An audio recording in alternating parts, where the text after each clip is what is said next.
Together, let's build a bond of love that transcends barriers, enveloping each soul in a hug of compassion and unity.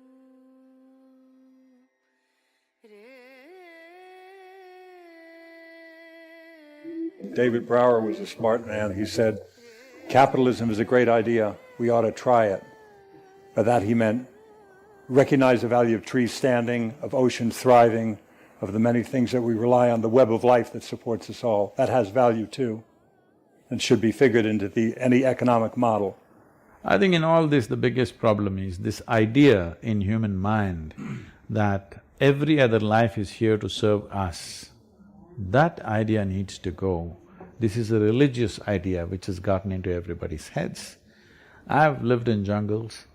I see reptiles, ants, grasshoppers, bees, elephants, they have a full-fledged life of their own, complete life of their own.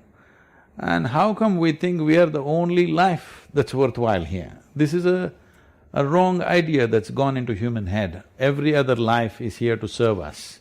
This needs to go. For our own well-being, we can't lose those species. It's like how many rivets can you lose from an airplane before it ceases to fly?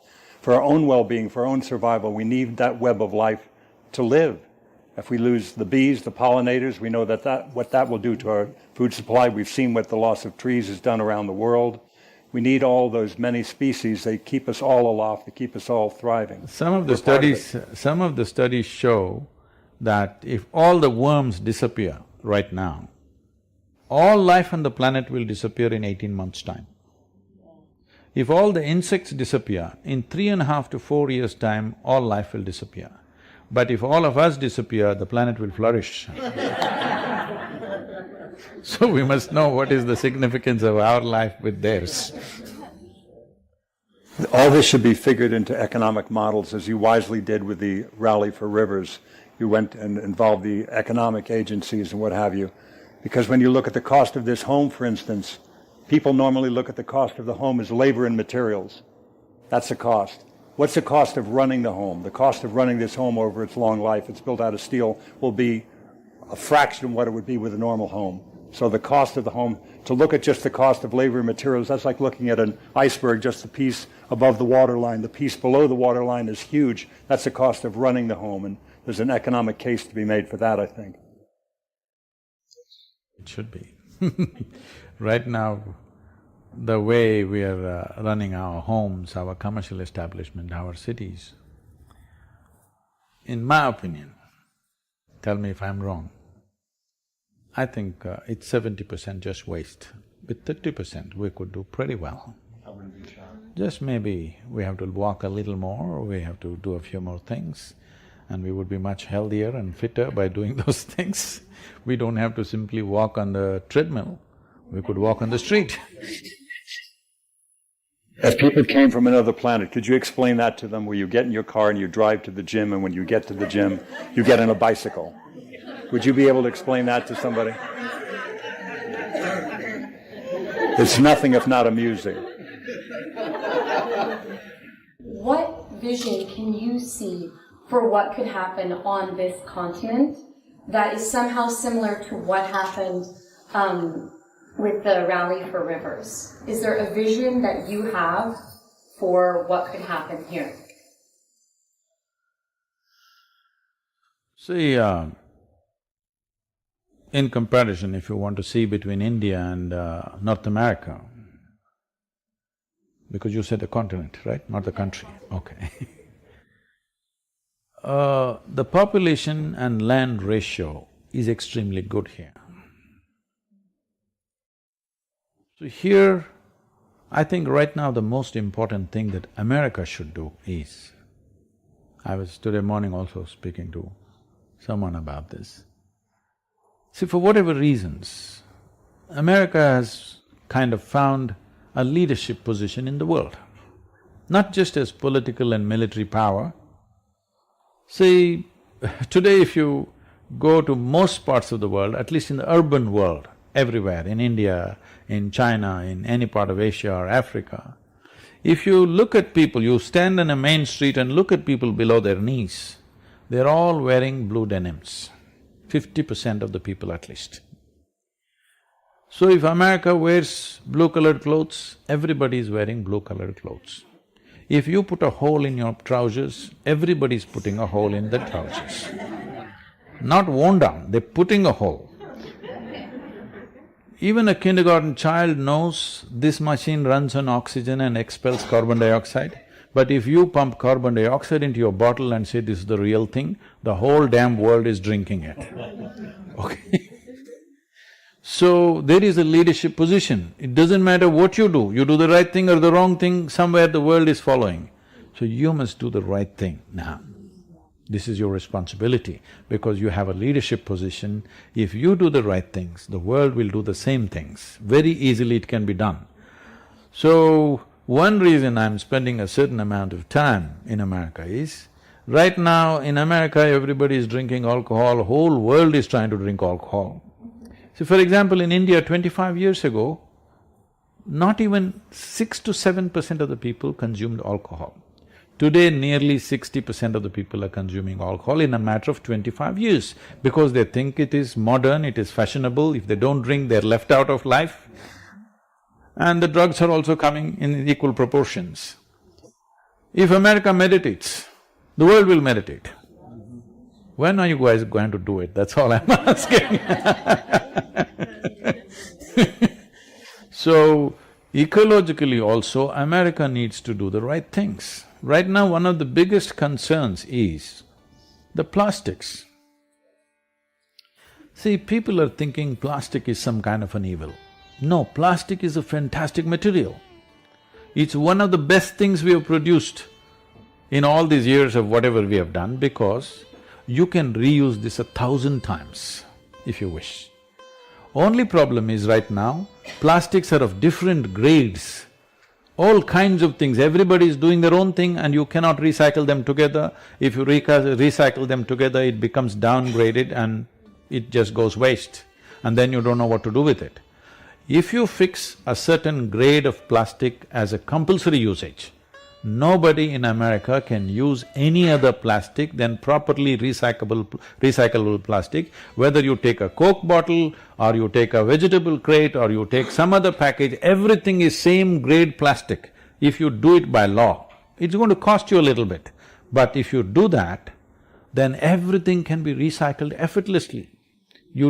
It is the sorting out which is the biggest problem, you understand? You cannot sort it. It's too complex, everybody throws everything, how to sort it? A simple thing I'm telling you, one of the biggest challenges for recycling the PET bottles, in the world we are using nearly 500 billion PET bottles are produced. This is nearly 1 million PET bottles per minute we're producing, okay? The PET means what you're using now for water, Coca-Cola, everything is in that… Polyethylene terephthalate. Huh? Polyethylene Yeah, terephthalate. yes. So now, if everything is one single grade, very easily we'll recycle. This bottle recycling in India is nearly 100%. 65% in organized sector, 15% in unorganized sector, 10% of the bottles are simply being reused in homes. Very little is lost because we have manpower to pick it. But now one of the biggest challenges is the paper label that's on it, they're not willing to change that. You just have to print your Coca-Cola directly on the thing. You cannot separate the paper and the plastic. This is not allowing us to recycle. You understand? In India, they hire people, women and children sitting there and ripping off the papers. With that paper you cannot recycle. If the paper goes into the recycle, the plastic gets downgraded. So like this, there are very simple problems. It's just because we don't care it's not happened, not because there's no technology, not because it's economically impossible for us to do. We've not cared enough to pay attention to these things. This is a simple thing, if all of you here, if you push for this in your governments, that America uses only one grade of plastic. There are 6 grades of recyclable plastic, 100% recyclable plastics. Only one you use. Believe me, if this becomes the law everywhere in the world, one big problem is gone. Right now they're saying by 2050, The amount of plastic in the oceans in weight will be equal to the amount of fish in the ocean. Can you beat that? What's wrong with us? It's not a simple problem. I'll tell you, the Wellingary Hills, our backyard, where we are, our India center, our backyard is 10,000 square miles of rainforest. There are elephants, tigers and all kinds of wildlife.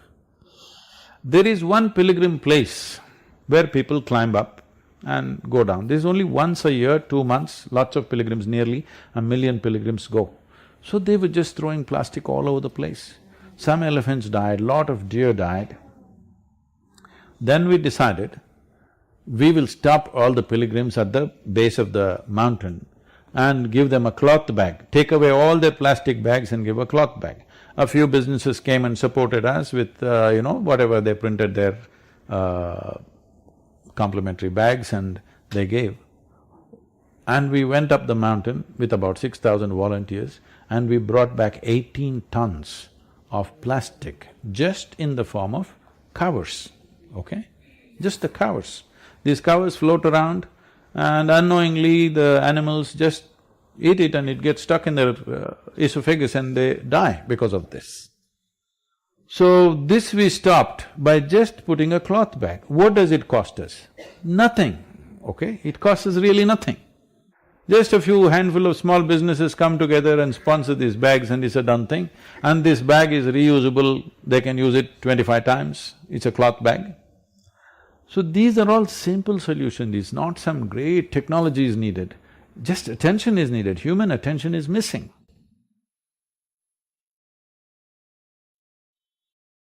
What would you say is the best way that we can approach transforming our agricultural system? See, there are ways of looking at it as to what is ideal thing to do or what is the small corrections we can do so that we are in a little better place. These are two ways to look at it. Because if we talk about the ideal, people will anyway give it up. They're not going to make all those changes in their life. Well, Ed is growing everything that he needs, I believe to some extent. Not everybody can do that, somebody is living on the 20th floor. So, one thing is the usage of pesticide and this, I call them freaked out seeds. Not normal seeds, they're freaked. You take out the freaked out seeds and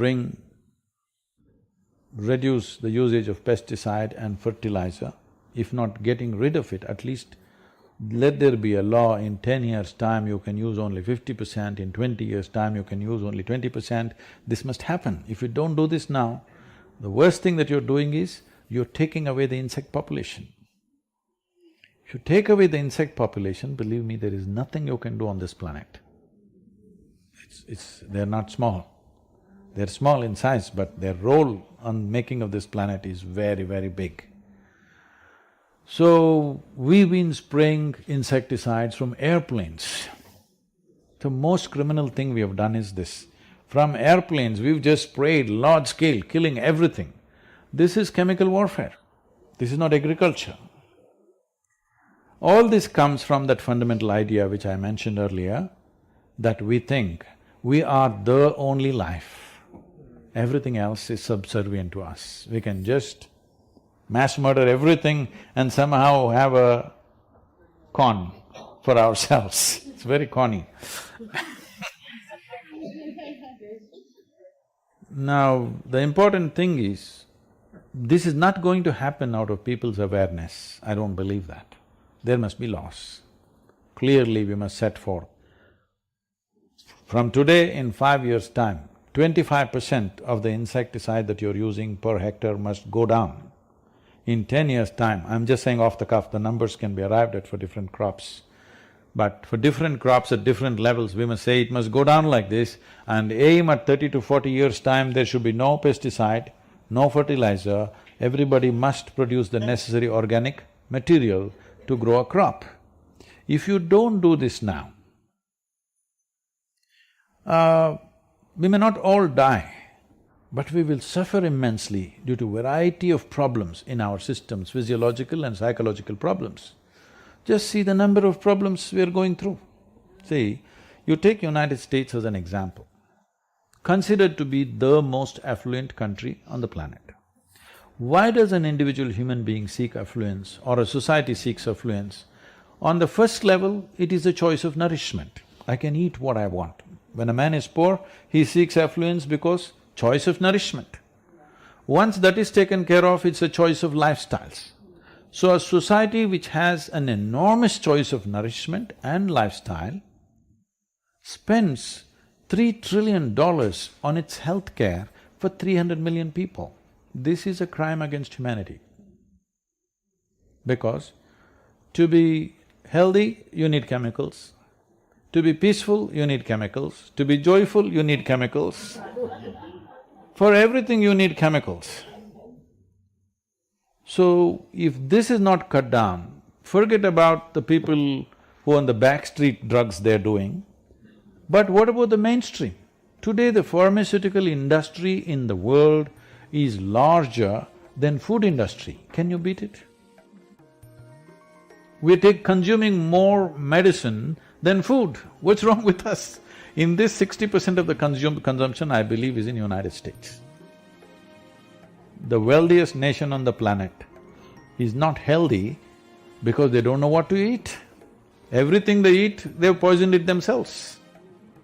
Somewhere, one little farm, organic here, organic there, no, by law, it should be so. The time is over for that, where thinking people will do it consciously and it will happen. It has to be enforced. If it's not enforced, now it's going to be late, because the amount of human suffering we are causing with this is too much. Generations will pass like this. So, Vivekananda, he went to Ramakrishna and asked, "Can you prove there is God?" Ramakrishna asked, "Do you have the courage?" He hesitated for a moment and he said, "Yes, I want to see." And when he came out, all his questions had completely evaporated.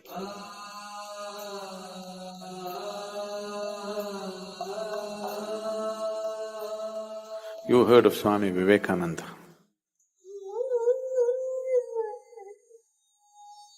For those of you who do not know, Vivekananda was the first yogi who came to United States of America in 1893, Chicago. And his guru was Ramakrishna. So, Vivekananda was just 18 years of age and he was a fiery youth. One day, somebody told him there is this mystic, Ramakrishna, you must see him, he has all the answers. You have so many questions, that's where you should go. So he went. He is all fired up, full of intellect and full of argument about everything. He's an activist. He's not a spiritual seeker as such. He has no such intentions. Only thing is, he has questions. He's not a conscious seeker yet. He's more like an activist. He's going every place to demolish all the mumbo-jumbo that's going on around him. So he went to Ramakrishna and asked, "What is this all the time you're talking God, God? Can you prove there is God?" Ramakrishna said, "Well, I am the proof."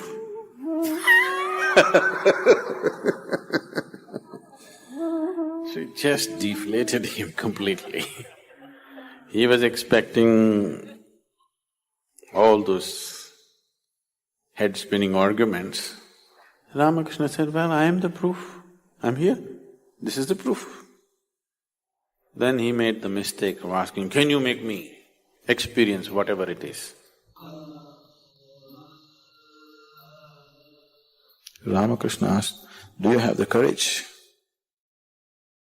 Vivekananda was known to be a very brave man. He hesitated for a moment and he said, yes, I want to see. Ramakrishna just took his foot and put it on his chest. And Vivekananda did not get up from a samadhi state for hours.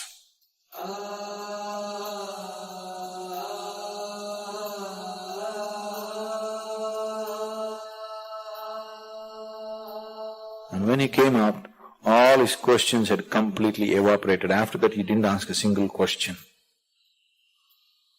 He saw something that he had never imagined in his life. And then the madness caught him.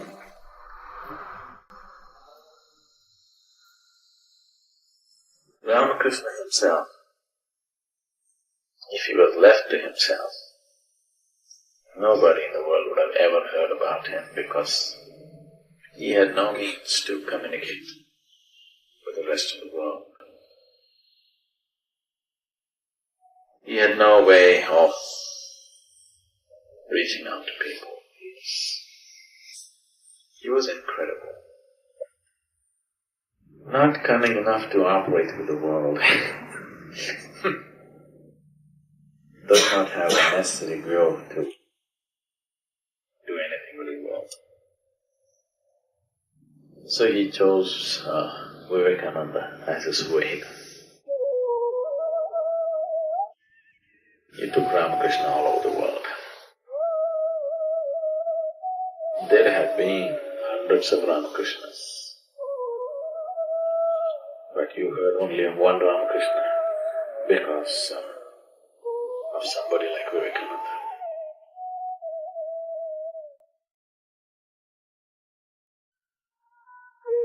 In almost every Indian home, generally this picture is there, Hindu monk picture. Everybody thinks Vivekananda is the inspiration. He inspired a whole generation of people. He continues to inspire millions of people even today because he was such a fiery human being. Whatever he spoke and whatever he did, in a short span of his life, he died very young at the age of 32. But in that short span, he set fire to a lot of people and created a major institution which is worldwide even today. The Ramakrishna mission is almost everywhere in the world. When I went to Dakshineshwar in Calcutta, Ramakrishna Paramhamsa, his immediate disciples, after he passed away, when they formed this Ramakrishna mission, a new order, Ramakrishna never gave them initiation into monkhood or anything. After he passed away, these people decided that they will dedicate their lives to spreading his message. They came together and they became monks by themselves. They decided their lives must be dedicated to making this message happen. And when they came together and formed a little ashram on the banks of Hooghly in Calcutta, there's a picture of them. They're standing like this next to the river and there's a photograph, somebody took a photograph of them. You must see these men. These are men, okay? They are like fire. So they took it upon themselves, these 8 people, and Ramakrishna Mission went across the world and spread the message, and even today it's one of the most productive spiritual groups. They're still quietly doing their work in their own way.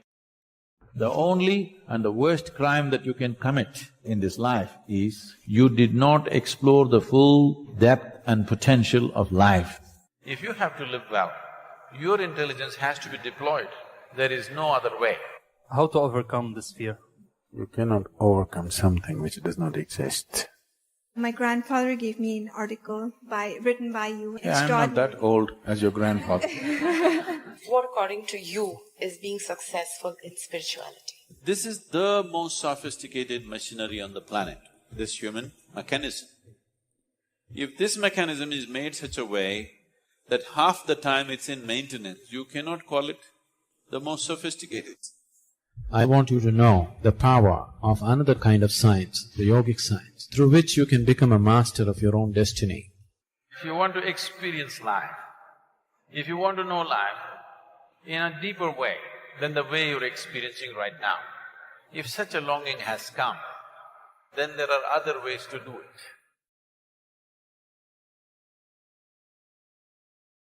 Be a multiplier of love and knowledge.